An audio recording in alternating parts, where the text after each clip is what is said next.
इस वीडियो को पूरा देखो। आज ही आपके जीवन से सारी परेशानी खत्म होगी और चैनल को सब्सक्राइब और वीडियो को लाइक करें। अपने हिसाब से चाहिए। अगर आप थोड़ा भी उनके कैरेक्टर के बारे में बात करोगे ना, आपको लगेगा ये बंदा बड़ा रूड है यार। एक शिप टूट गई, उसके बाद लिखा गया है कि लोग उसे बुरा भला कहते थे। एक जगह कहता है भाइयों से बचा रहूं, मेरे लिए प्रार्थना करो। क्या आप ये समझ सकते हो? एक बिलीवर भाई प्रार्थना कर रहा है कि मेरे लिए प्रार्थना करो कि मैं कुछ बिलीवर से बचा रहूं। वो कहता है भाइयों से बचा रहा हूं मैं, कुछ भाइयों से, क्योंकि बहुत सारे झूठे लोग मिलके आए थे। इतना प्रॉब्लम, ये तो सिर्फ आउटसाइड प्रॉब्लम्स हैं, उसके बाद मिनिस्ट्री में अलग प्रॉब्लम्स थी। कुरिन्थ की कलीसिया जो उसने बनाई, उसके जाने के बाद जो गड़बड़ियां हुई उसमें, अच्छा वाला आदमी सॉल्व नहीं कर सकता था। उसके बाद तो छोड़ो ये बात में प्रॉब्लम, फिर कलीसिया में प्रॉब्लम, अब उसके इनसाइड एक प्रॉब्लम था। उसके बॉडी में कहां पर पेन था और वो उसे कंटिन्यू खुदा को पुकार रहा था, पर प्रभु उसके द्वारा दूसरों को ठीक कर रहा था, उसको नहीं कर रहा था। एक ऐसा व्यक्ति जो इतनी तकलीफों में था, बाइबल बताती है वो बढ़ता गया बढ़ता गया। मैं आपको बताना चाहता हूं, अगर यीशु मसीह के बाद कोई किसी ने यह शब्द का प्रयोग किया है मेरा पीछा करो, तो वो पौलुस है। 10,000 अन्य भाषाओं में बोलता हूं, 30 स्वर्ग में उठा लिया गया हूं। वो मुर्दों को जलाया था, पूरे एशिया में उसने कलीसियाएं बनाई थी और वो खुदा के साथ चलता था। उसे अभिषेक इंपार्ट करना आता था। वो अपने लोगों को रुमालों में अभिषेक डाल के बोलता रहा, जाओ बीमारों पर रख दो जो यहां पर नहीं आ पा रहे हैं। आप समझ सकते हो वो कैसा खुदा का खादिम था। कोई चीज उसे रोक नहीं पाई। जानते हो रीजन क्या था? उसके लाइफ में एक प्रिंसिपल था, एक सिद्धांत था जो हमारे जिंदगियों में दूर दूर तक नहीं है। वो कभी भी कल को आज में नहीं लाता था। सबसे मेन थिंग ये थी।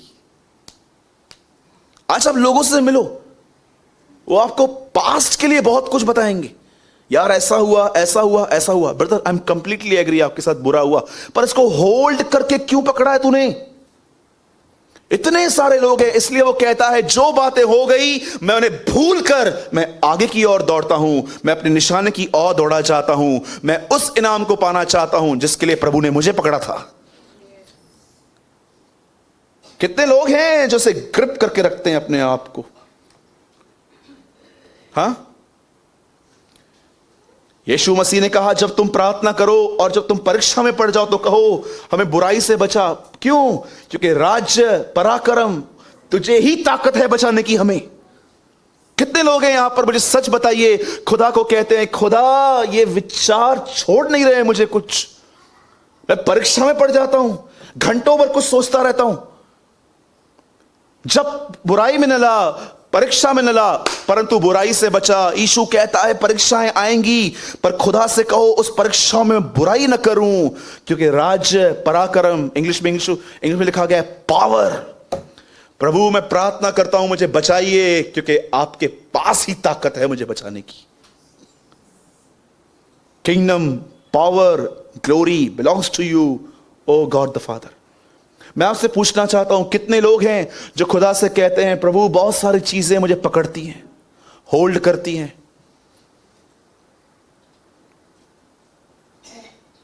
सोचो, मेरे से इसने ऐसा किया, मेरे से इसने ऐसा किया। 100% एग्री हैं, कुछ लोग करते हैं, पर क्या आप इधर ही ठहर जाओगे? याद रखिए, पुरानी दाखरस खुदा कभी नई मशकों में नहीं भरेगा, और नई दाखरस पुरानी मशकों में भरेगा। वो क्या होगा? पुराने जमाने में, उन दिनों में एक चमड़ी होती थी बकरी की, जिसको वो धागे से सीते थे। वाइन स्किन्स कहते हैं उसको इंग्लिश में। उसके अंदर वो दाखरस को जमा करते थे, क्योंकि उसमें वो ताजी पड़ी रहती थी। वहां पर वो कहता है कोई भी व्यक्ति नई दाखरस पुरानी मशकों में नहीं डालेगा। क्या होगा? बस्ट हो जाएंगी। खुदा उन लोगों को कैसे उठाए जो कुछ पुराना नहीं छोड़ रहे हैं। आप पुराना तब ही छोड़ सकते हैं। एक बहन थी, किसी गलत आदमी के साथ वो रिलेशनशिप में आ गई। उसके डैडी उसको बहुत समझाते थे कि बेटा ये लड़का तेरे लायक नहीं है, तू दूर रहे इससे। कोई बात नहीं समझ रही थी वो। और उसके डैडी सिर्फ उसके लिए प्रेयर करते थे। एक दिन वो दौड़ दौड़ के आई और कहा, डैडी। बोला, हाँ मेरा ब्रेकअप हो गया। उससे बोला, कैसे? उससे कहा, मैंने उससे बेहतर कोई पा लिया। बोला, वो कौन है? जीसस। लोग ओल्ड क्यों पकड़ के बैठे हैं? क्योंकि अब तक मुलाकात नहीं हुई है। क्या ऐसे हो सकता है कि आप यीशु से मिलो और उसके बाद आप किसी से नफरत कर पाओ, आप चीजों को होल्ड कर सको? मसीहत सिर्फ बाइबल पढ़ना और प्रार्थना करना ही नहीं है, हां वो भी है, लेकिन मसीहत है खुदावन से मिलना। यही तो इब्राहिम की आशीष है। जब लोग आपसे पूछते हैं इब्राहिम की आशीष क्या है, तो आप क्या बताते हो? पैसा। कितने लोग ये बात जानते हैं? एक दिन इब्राहिम खुदा से मिला और उसको कहता है, आ मेरे घर में बैठ, खा पी, क्योंकि मैं जानता हूं तू इसलिए आया है। उस दिन इब्राहिम खुदा को देख के समझ गया, आज खुदा डिस्टर्ब है, क्योंकि प्रभु को सदोम और अमोरा नाश करना था। क्या पर्सन है इब्राहिम! परमेश्वर के मूड को समझता था वो। पौलुस कहता है यही तो उसकी आशीष है। आपको पता है इब्राहिम की आशीष क्या है? परमेश्वर कलीसिया से मिलेगा। बोलो आमीन। कितने लोग हैं ऐसे? आमीन।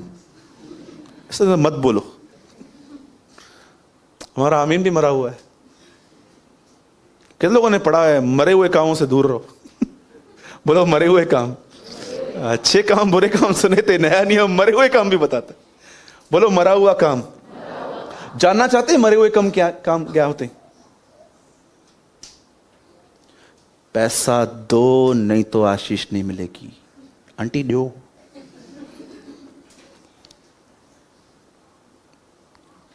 हमारे कलीसिया में कोई ऑफरिंग बैग नहीं घूमती है। जानते हो क्यों? लकड़ी भैया यार पंकु, काई भी। हाँ। Praise the Lord. सच्ची में ये इंजीनियर है। मुझे ऐसा लगता है ये लकड़ी क्या होती है? Offering bag. ये मेरे हाथ में गन, पैसा दे। सुरता पुटा पैसा दो। दया नोट ना Vijay. Show me in the one place in the Bible, मुझे बाइबल में एक जगह बताओ जहां पर यीशु ने ऑफरिंग बैग्स घुमाई। भाई सब करते हैं ना। मैंने प्रभु से कहा था, ये पकड़ ऑफरिंग बैग। मैंने प्रभु से कहा था, प्रभु अगर कोई ऐसी चीज जिसे पूरी दुनिया फॉलो करती है पर बाइबल में नहीं है, मैं फॉलो नहीं करूंगा। Understand? We believe in offering. हम विश्वास करते हैं कि पैसा चाहिए, लेकिन हम जानते हैं वो हर्ष से देना है। और आप मुझे बताओ ये हर्ष से देना कैसे हुआ? हर्ष से तो वो होता है कि जो खुद आके कहे, यार कहाँ है बॉक्स, मैंने ब्लेसिंग पाई है खुदा के कलाम से, मैं डालूंगा। इसको कहते हैं, उसे कहते हैं गुप्त में। ठीक है? तो बोलो जो चीजें हो गई उन्हें भूलना है। नहीं भूल पा रहा हूं तो प्रभु से मदद मांगिए। वो बड़ा मददगार है, वो बड़ा दयालु है। अरे आपको घूरे से उठा के ऊपर रखेगा वो। उससे मांगो, बड़ा दयालु है वो। आप उतना पाना नहीं जानते जितना वो आपको देना जानता है। उससे मांगो, छोड़ दो। क्या सीखो याकूब से। पहले पेट के अंदर भाई का पैर पकड़ा, एक दिन अपने बाप का पकड़ा, अंत में खुदा का पकड़ लिया। पर सब पैर छोड़ दो, अब परमेश्वर को पकड़ो। होल्ड जीसस और देखो सब कुछ तुम्हारा है। अगर आप चाहते हो कि यीशु का सब कुछ आपका हो तो पहले आप अपना सब यीशु का कर दो। ठीक है? आइए हम वचन में आएंगे। बहुत ही ऑसम उम्दा वर्ड है आज। ये बड़ा नहीं है, आई थिंक 20-25 मिनट में पूरा होना चाहिए, क्योंकि मैसेज तो 3.5 घंटे का है। कोई बैठेगा 3.5 घंटे?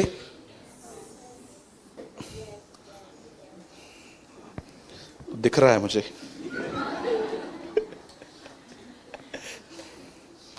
ता भले गल है जो असां थी था चऊं। आइए हम सब ओल्ड टेस्टामेंट में आ जाएंगे और एक बहुत ब्यूटीफुल बुक है वहां पर, रूथ हम वो खोलेंगे।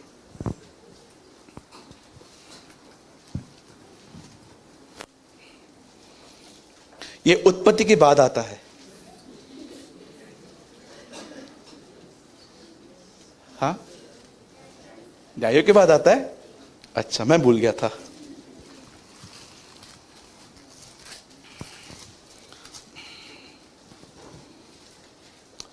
वो एक पास्टर जी ने कहा था कलीसिया में जाके, सपना की किताब खोलो। तो लोगों ने कहा सपना की किताब तुम लाए ही नहीं। तो बोला अरे बाइबल नहीं है। कितने लोग बाइबल से चर्च में खोलते हैं, घर में एकदम पड़ी रहती है पैक। हाँ जी, बोलो ऐसा नहीं करना है, ठीक है? बाइबल रोज पढ़ना है हमें। आइए हम सब रूथ की किताब खोलेंगे और मैं आपको बताना चाहता हूं ये न्यायों के बाद आती है। और अगर आप मेरी तरह बाइबल, न्यायों के बाद आती है, अगर आप मेरी तरह बाइबल पढ़ते हैं 323 पेज और उसका पहला अध्याय।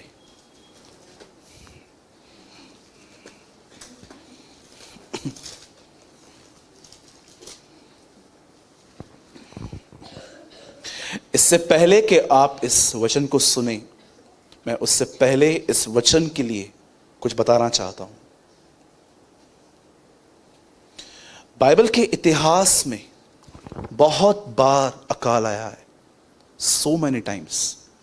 आप पढ़ सकते हैं इब्राहिम किस समय में अकाल था, इसहाक किस समय में अकाल था, और आप पढ़ सकते हैं आगे चल के बहुत जगहों पर अकाल है। और ये स्टोरी एक अकाल के समय की है, एक ऐसा समय जब लोगों के पास खाना के लिए खाना और पीने के लिए पानी नहीं था। और देखो क्या कर रहे हैं ये लोग। और आज मैं इस पूरी स्टोरी से, जो भी ये परमेश्वर के महान वचनों में लिखी गई है, आप सोचो, ऐसा लिखा गया है बहुत सी बातें यीशु ने की, पर वो सब ऐड नहीं की गई। पर जो ऐड की गई हैं बातें, वो कितनी इंपॉर्टेंट होंगी सोचिए। तो मैं बिलीव करता हूं आज मैं उन लोगों के लिए बात करना चाहता हूं जिन्हें यह बात नहीं पता है कि सचमुच परमेश्वर को अपने जिंदगी में पहली जगह देना क्या होता है। क्योंकि अगर आप आज 90% क्रिश्चियन से पूछोगे कि परमेश्वर को अपने जीवन में पहला स्थान देने का मतलब जानते हैं, तो आपको बताएंगे 5 बजे नींद से उठो, आधा पौना घंटा प्रेयर करो, आधा घंटा बाइबल पढ़ो, उसके बाद सारा दिन अपनी चलाओ। अधिकतर लोगों को यही पता है कि प्रभु को पहला स्थान देने का मतलब यह है सवेरे उठो, आधे घंटे की प्रेयर करो, आधे घंटे की बाइबल पढ़ो, उसके बाद तुम्हारे सारे निर्णय जो सारा दिन है वो सब शरीर के अनुसार ले लो। ये एक डिसेप्शन है, ये एक धोखा है। ये प्रभु को पहला स्थान देना नहीं है, ये कुछ कर कर अपनी मनमानी करना है। आप यीशु को कहां भी नहीं देखोगे कि वो सुबह उठा, उसने 1 घंटा प्रभु से बात की, उसके बाद वो आराधनालय में गया और दिन भर वो लोगों को चिल्लाता रहा, चीटिंग करता रहा, झूठ बोलता रहा और मन में पाप करता रहा। बिल्कुल भी नहीं। आज आप जानो कि परमेश्वर को आपकी जिंदगी में आपने कौन सी प्लेस दी है। आप जानते हैं एक समय था जब बाइबल बताती है कि एक यीशु यहूदियों को यह बात समझाने की कोशिश कर रहा था कि तुम कितना रिजेक्ट करने में आगे हो हर चीजों को। वो उनको कहता है कि एक व्यक्ति था, उसने अपने घर में बहुत भोजन बनवाया और उसके खुद के जो लोग थे क्या कहते हैं, आज मेरी मैरिज है, कोई कहता है मैंने बिजनेस स्टार्ट किया है, कोई कहता है मैं बैल लेकर आया हूं, मुझे नया काम चालू करना है। उसके बाद देखिए वो कैसे एक्सक्यूजेस पे एक्सक्यूजेस देते रहते हैं। आपको पता है ये भोजन कौन है? कौन है ये राजा? क्या आप ये बिलीव कर सकते हैं कि सारा प्रॉब्लम आपकी सोच में है? आपको सिर्फ एक स्टेप लेना है, आपकी लाइफ आगे चल के डिफरेंट एकदम अलग हो सकती है। जरा सोचिए, एक बात सोचिए, ऐसा लिखा गया है कि आदम ने पाप किया, मृत्यु ने राज्य किया, यीशु ने धर्म का काम किया, जीवन राज्य कर रहा है। क्या आप ये बात बिलीव करते हो कि अब तक व्यभिचार नहीं हुआ था, अब तक हत्या नहीं हुई थी, पर एक फ्रूट खाना पूरे दुनिया में डेथ लेकर आया था? आज देखो, हम मरे हुए पैदा होते आत्मा में, फिर एक दिन आता है पवित्र आत्मा हमारे अंदर आता है और हमें जिलाता है। आप सोचो, एक काम यीशु का, एक काम लिखा है, एक काम उसने पूरे धर्म रूपी वरदान अनुग्रह को हमारे सामने उंडेल दिया। आपको पता है, कभी कभी आपको अपने कंफर्ट जोन से निकलकर सिर्फ एक स्टेप लेना पड़ता है और चीजें कंप्लीटली डिफरेंट हो जाती हैं। हमें सुबह उठना है, ब्रेड बटर लेना है, चाय लेनी है, 5 मिनट न्यूज़पेपर, 10 मिनट न्यूज़पेपर पढ़ना है, फिर फ़ोन निकालना है, कितनों ने गुड मॉर्निंग बोला, कौन सी बातें आई हैं, और हमारा जो माइंड है मॉर्निंग से ही इसमें चला जाता है। उसके बाद हमारी एक नामधारी प्रार्थना चालू होती है। पिता, मैं दुआ करता हूँ यीशु मसीह के नाम में, इस समय में मैं आपके पास आता हूँ, मैं प्रार्थना करता हूँ, आज मुझे आशीष देना, आज मेरे परिवार का उद्धार करना। यही आपकी लाइफ है। फिर निकलेंगे काम के लिए, हम गप्पे मारते हुए ट्रैवल करेंगे, अपने काम पे जाएंगे, सारा दिन काम में घुसे हुए रहेंगे, कहीं हम वधिया कमाया ना, ज़्यादा लूँ मैं, और फिर शाम को आएंगे थका हुआ सा बदन लेकर, और धन्यवाद यीशु आपने मुझे संभाला, तारक मेहता देखेंगे, सो जाएंगे। This is your life. इससे कुछ भी अलग नहीं है। क्या आप थक नहीं गए हो कि ब्रदर, मुझे एक बात बताइए, जब खुदा ने आपको बोर्ड से बाहर आने के लिए कहा है तो आप क्यों अंदर खड़े हो? मैं आपको फिर से कहता हूं, आपकी लाइफ डिफरेंट हो सकती है आज से। सिर्फ आपको आज वो करना है जो आज मैं रूत की किताब से आपको समझा रहा हूं कि देखो उस लेडी ने क्या किया। अरे मैं आपको बताना चाहता हूं, वो मोआबिन थी। जानते हो मोआबिन कौन होते? लूत ने अपनी बच्चियों के साथ व्यभिचार किया था, वहां से जो बच्चे पैदा हुए वो मोआबी थे। एक व्यभिचारी खानदान से आई हुई लड़की क्या खुदा को ऑनर देती है वो। सोचो, कौन थी मोआब? मोआब कौन होते? मोआबी कभी खुदा के हिस्से में नहीं थे ये लोग। लूत की एक, मतलब सॉरी मैं ये वर्ड यूज कर रहा हूं, इट्स कॉल्ड अ नाजायज औलाद। उसकी जायज औलाद नहीं थी वो खुदा की तरफ से मतलब प्लान में नहीं थे। ऐसे खानदान से आई हुई ये लड़की थी, पर आप देखो उसने क्या खुदा को, आपको पता है कौन है रूत? दाऊद की नानी है वो। रूत ने बोअज से शादी की, बोअज से ओबेद, ओबेद से यिशे, यिशे से दाऊद, उसकी चौथी पीढ़ी पे दाऊद आया था। आप पढ़ो यीशु की वंशावली, 4 औरतों के नाम हैं, एक रूत है वहां पर।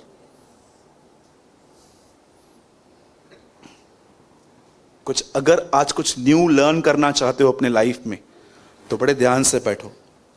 सोना है तो पीछे वॉश बेसिन में जाओ, मुंह धो के आओ पहले, ठीक है? और जिसको भी मैंने सोते हुए देखा, मैं आपको सबके सामने गुड मॉर्निंग बोल दूंगा। ओके, आइए चैप्टर 1 वर्स 9।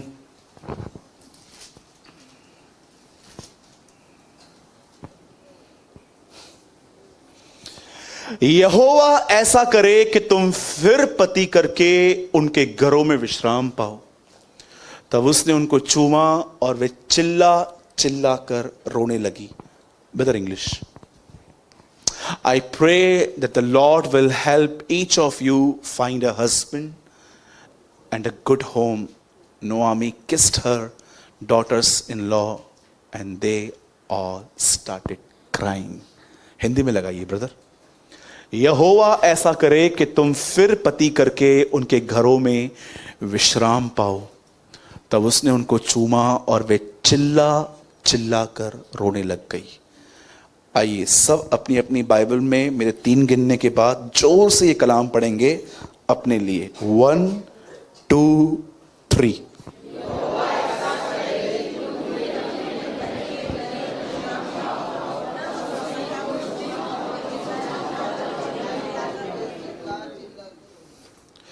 बाइबल बताती है एक लेडी थी, उसका नाम था नोआमी। बोलिए नोआमी। और उसका एक हस्बैंड था एलिमेलेक, उसका नाम था। ये लोग इज़राइल में रहते थे। बोलिए इज़राइल। इज़राइल एक ऐसा देश है, आज भी इज़राइल एक ऐसी कंट्री है जो परमेश्वर ने इन लोगों को गिफ्ट में दी थी, और परमेश्वर ने इसी लैंड में इनको रहने के लिए कहा था। क्या आप जानते हैं किसी इज़राइली को इज़राइल से बाहर जाने की आज्ञा नहीं थी? वो हमेशा वहीं रहते थे। क्यों? क्योंकि परमेश्वर ने उन्हें वो लैंड दिया था। अब हुआ क्या, नोआमी अपने पति के साथ वहां पर रहती थी, ठीक है। अब एक दिन ऐसा हुआ कि उनके यहां पर एक अकाल सा आया। बोलिए अकाल। जैसे वो अकाल आया, बाइबल ऐसा बताती है, इस परिवार ने डिसाइड किया कि ये लोग यहां से मूव करेंगे। आपको पता है, लाइफ में अगर आप कभी भी मूव कर रहे हो तो किस तरह आपको मूव करना चाहिए? आप कैसे जानोगे कि ब्रदर जो मैं करने जा रहा हूं इसमें खुदा की मर्जी क्या है? ये एक बहुत बड़ा क्वेश्चन है आज हमारे लाइफ में। मैं आपको पूछना चाहता हूं, अगर आप अपने जिंदगी में इस सवाल से जूझ रहे हो कि सूरज भाई मैं आगे बढ़ रहा हूं, मैं कुछ करने जा रहा हूं, मुझे कैसे पता चलेगा कि यह काम प्रभु चाहता है कि यह मैं अपनी इच्छा से कर रहा हूं? बहुत ध्यान से सुनना इस बात को। अगर आप कोई भी काम करते समय अपने अंदर शांति महसूस नहीं कर रहे हो तो उस काम को मत करना। Peace is a mark of God's will. परमेश्वर की इच्छा का चिन्ह है शांति। अगर आप कुछ भी करते समय, याद रखना, कभी कभी परमेश्वर कभी कभी आपको कुछ करने से पहले वो आपके मन के अंदर अशांति डाल देता है ताकि आप जानो कि यह काम उसकी तरफ से नहीं है। अगर आप कभी भी ये बात जानना चाहते हो ना कि ब्रदर मैं करूं नहीं करूं, प्रे करते समय ये महसूस करो कि प्रभु अगर मुझे ये काम करते हुए अगर शांति महसूस हो रही है तो मैं करूंगा, अदरवाइज मैं नहीं करूंगा। इसलिए आप देखो, बहुत सारे काम जब हम करते हैं परमेश्वर में साइन देता है। आप जानते हैं फुटबॉल में एक रेफरी होता है, और जब भी वो गड़बड़ी देखता है ना तो वो सीटी बजाता है। सीटी बजने के बाद आप गोल भी करो वो काउंट में नहीं आता है। इंग्लिश में ऐसा लिखा गया है, peace of the Lord refer to your heart. तब परमेश्वर की शांति तुम्हारे हृदय में राज्य करेगी। इंग्लिश में पढ़िए, वहां पर लिखा है, the peace of the Lord must refer in your heart. जब भी तुम्हारी शांति के अंदर से ऐसे रेफरी सीटी बजा रहा है, समझ जाओ तुम गलत कर रहे हो। परमेश्वर कई बार आपकी शांति लेकर आपको रोकने की कोशिश करता है, ये मत कर।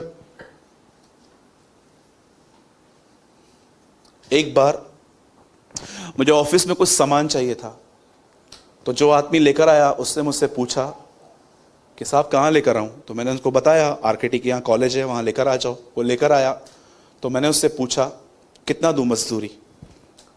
वो मुझसे 100 रुपया मांग रहा था। मैंने बोला ये ज्यादा है, पर मुझे परमेश्वर अंदर से बोल रहा था, तुझे पता है ये कहां से लेकर आया है? और आपको पता है पैसे बचाने की भूख बहुत होती है हम लोगों में। कई बार हम लोग जहां नहीं बचाना चाहिए वहां भी बचा देते हैं। हमारा बस चले तो हम टमाटो सॉस छोड़ के टमाटर ही खाने स्टार्ट कर दें।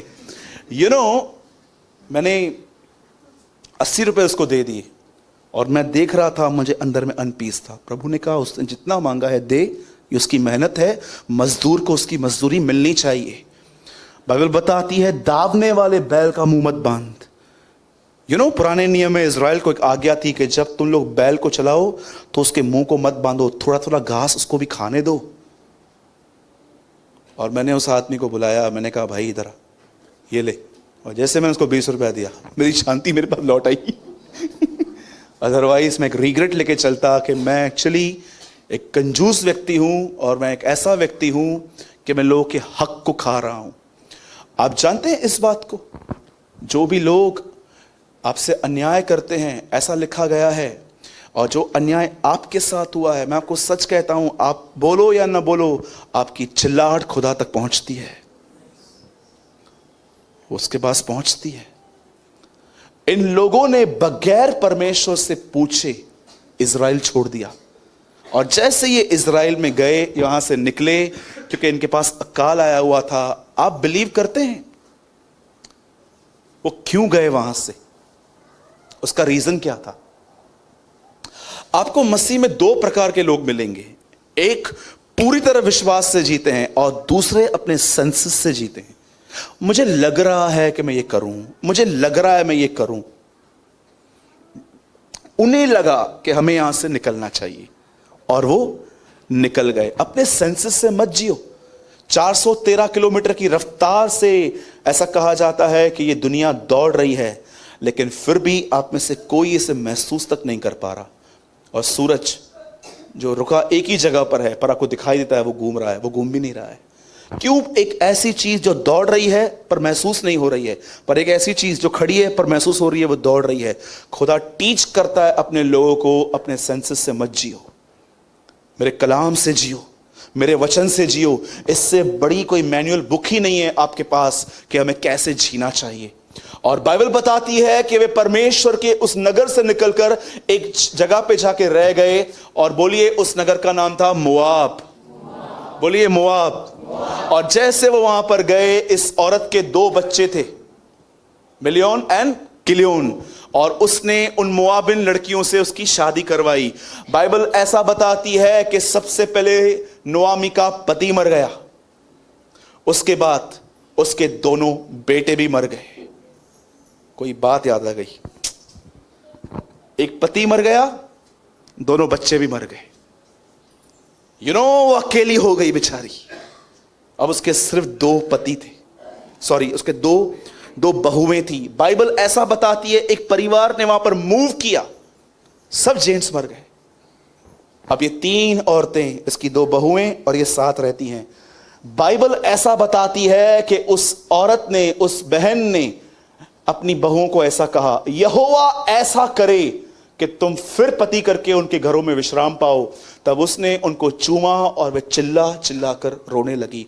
पता है, जब ये सब जेंट्स मर गए और ये 2 बहुएं और उनकी सांस जब बची, वो सांस उन्हें ये एडवाइस देती है, एडवाइस भी नहीं एक्चुअली कमांडमेंट देती है कि चली जाओ यहां से, अच्छा है। और लिखा है पहले वो नहीं मान रही थी, तो नोआमी उन्हें कहती है, क्या मेरी कोख में और बच्चे हैं? मैं कहां से लाऊं? जाओ, तुम यंग हो, जाओ वापस शादी करो जाके। बाइबल बताती है ओप्रो ने डिसाइड किया वो जाएगी। उसकी 2 बहुएं थी, एक का नाम रूथ था, दूसरे का नाम ओप्रो था। और आप जानते हो क्या हुआ? उन दोनों को ये सेम मौका दिया गया कि यहां से जाओ, अपने अपने घरों को बसाओ। लेकिन ओप्रो ने ये डिसाइड किया कि वो छोड़ के अपने घर को बसाएगी, लेकिन रूथ ने ये निर्णय नहीं लिया। आपको पता है, जब रूथ ने निर्णय लिया कि वो रहेगी अपनी मां के साथ, तो एक वजह से उसने किया। आप सोचो, एक औरत ने अपना सब कुछ गवा दिया था, अपने बेटे, वो तो उनको कहती है मेरा दर्द तुमसे बड़ा है। अरे मेरा तो हस्बैंड गया और मेरे बच्चे भी साथ में गए हैं। वो कहती है मेरा पेन उससे बढ़कर है। और जानते हैं हुआ क्या? ओप्रो ने कहा ठीक है मैं जा रही हूं, लेकिन रूथ ने निर्णय लिया वो नहीं जाएगी, वो रहेगी। लेकिन बहुत सारे लोग इस बात को नहीं जानते हैं कि रूथ ने यह निर्णय क्यों लिया। ऐसा क्या था नोआमी के पास जो रूथ ने कहा नहीं, मैं नहीं जाऊंगी, मैं